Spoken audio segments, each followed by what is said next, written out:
How do we deal with each other?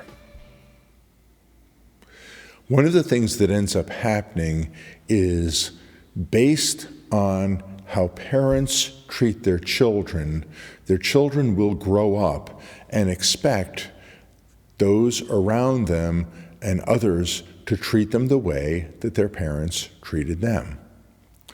And that's really very simple, and it's really very straightforward, and it's the way the world works.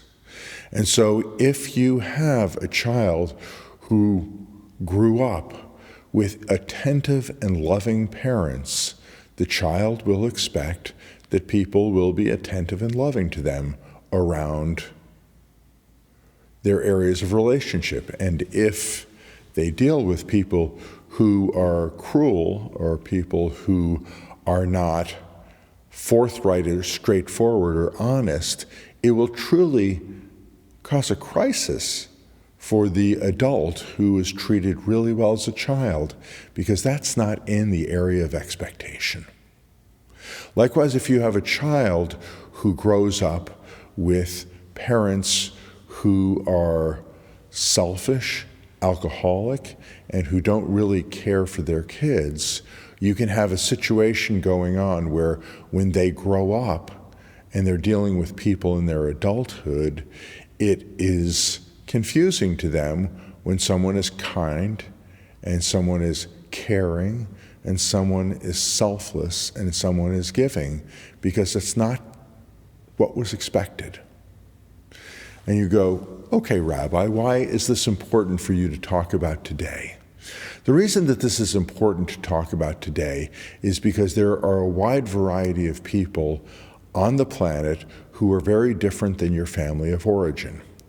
But even greater than this is that God has sought to enter into history, and God has created a story that starts with the very beginning of humanity and goes through to the very end of this age.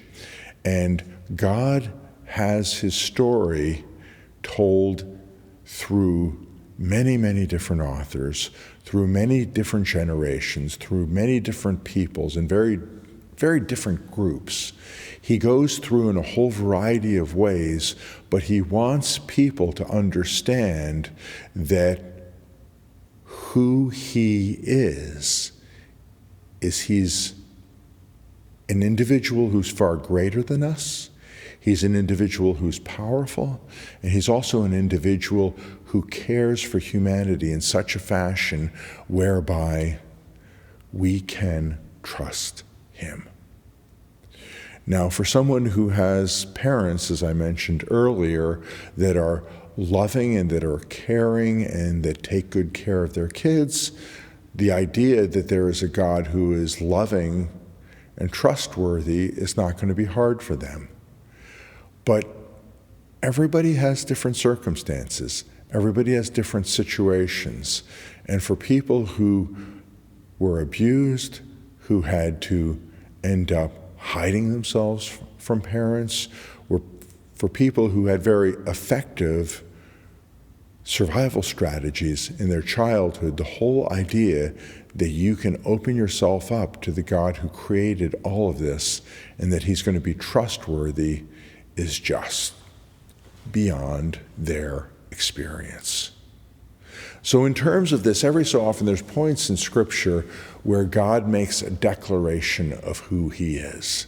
At the very beginning with Moses, as the Hebrew people who were in slavery in Egypt were about to be redeemed, Moses is looking to pin down God and says, who are you really? I want to know your name.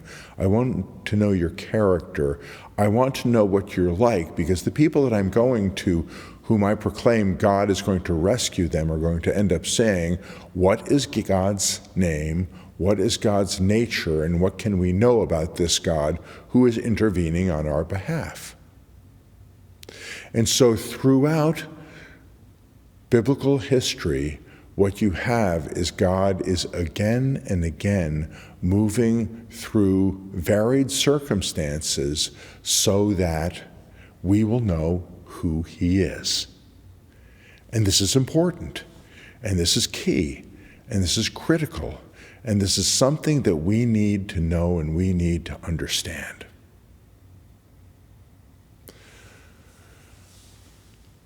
So today I'm drawing attention to Jeremiah chapter 31.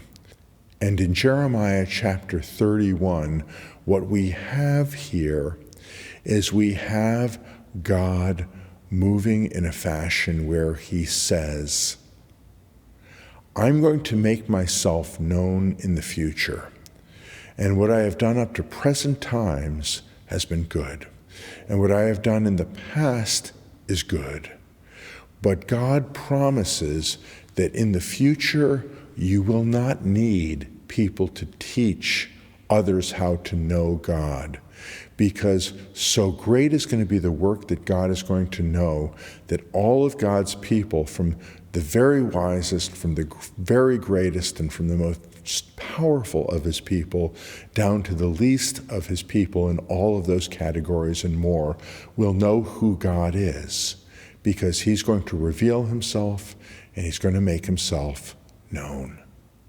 And as God promises, I'm going to reveal myself, I'm going to make myself known, he takes a concept that is well known to the Hebrews of that generation and probably less well known to us.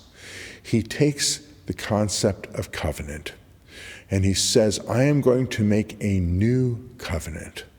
Now, everybody who listened to this understood that Israel was God's people because God had originally made a covenant with Abraham, and God had renewed his covenant at Sinai. And in different generations and in different times, God had added to and clarified his covenant, but no point of adding to his covenant was God ever repudiating what had happened in the past. This was simply an additional refinement and an additional understanding, an additional point of God coming close to us. And so what ends up happening is, back in most ancient times, there was a flood that destroyed the earth. And God ends up, after the destruction of the earth and after the preservation of Noach, known to many as Noah, who built the boat or the ark, at the end of this cataclysmic destruction of the world, which is recorded not only amongst the Jewish people, but amongst many other ancient peoples who had history back into that era and that time, God says, I'm going to give a rainbow. And the rainbow that God promises is going to be a sign of covenant. Later on, God comes to Abraham and ends up going through a ceremony with dead animals, where God moves through the dead animals himself and says, may what has happened to these animals also happen to me if I fail in my promise to you about who I am going to be to you and your descendants and your people. Likewise, Sinai erupts and shakes when God comes down from heaven to a people who have just been rescued from Pharaoh. And God has not only rescued the people out of the grip of slavery and out of the grip of Pharaoh, but he has also left Egypt in a totally devastated and destroyed environment where they are never again going to be able to rise up to be the powerhouse that they were during the time that the Israelites were enslaved to Egypt. And likewise, what God has done is none of these points of covenant end up getting in the way of undoing previous covenants, but they keep on focusing. They keep on coming closer. They keep on being focused in such a fashion that the people understand that God is making himself known, that he is sharpening his covenant. And in no way, shape, or form does this mean he's going to break promise with what he's done before, but instead he is adding promise upon promise. He's adding understanding upon understanding. He's doing a work of focusing what he's interested in and what he intends to accomplish. So what we have in Jeremiah chapter 31 is God proclaims, I am going to make a new covenant with my people, and the new covenant that I am going to make is going to be this, that my people are not simply going to belong to me, but they are going to know me so thoroughly, know me so effectively, and know me in such a fashion whereby the very heart of who I have been to them is going to be such that all of my peoples are going to know who I am.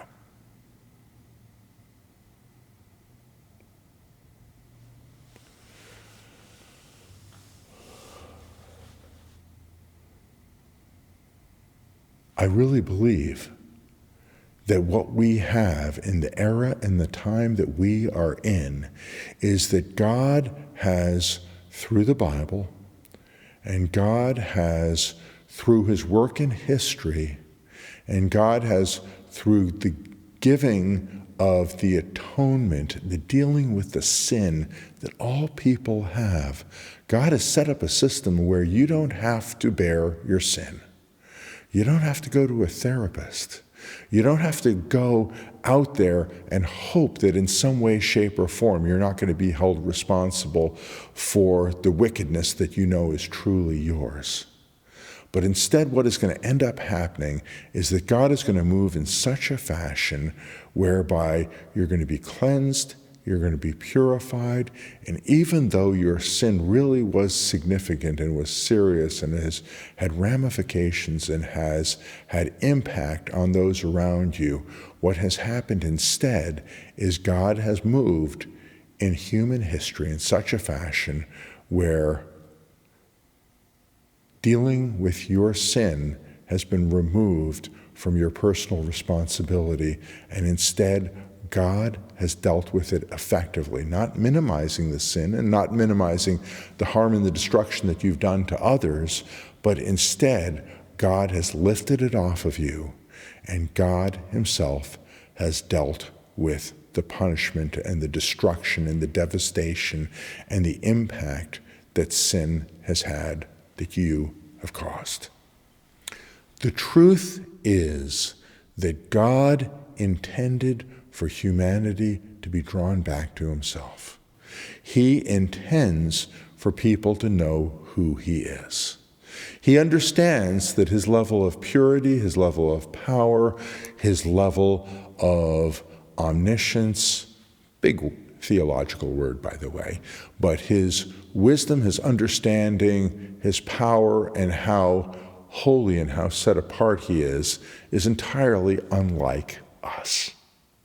And in the midst of all of this, he wants us to know, he wants us to understand, but he wants us to be drawn to himself.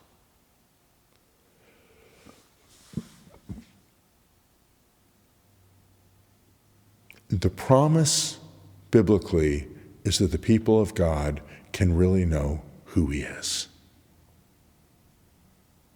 Be excited about who God is. Understand and know that he is present, that he is alive, and that he is powerful, and that he has made a path forward for you to get to know him. This is a great thing. Shalom.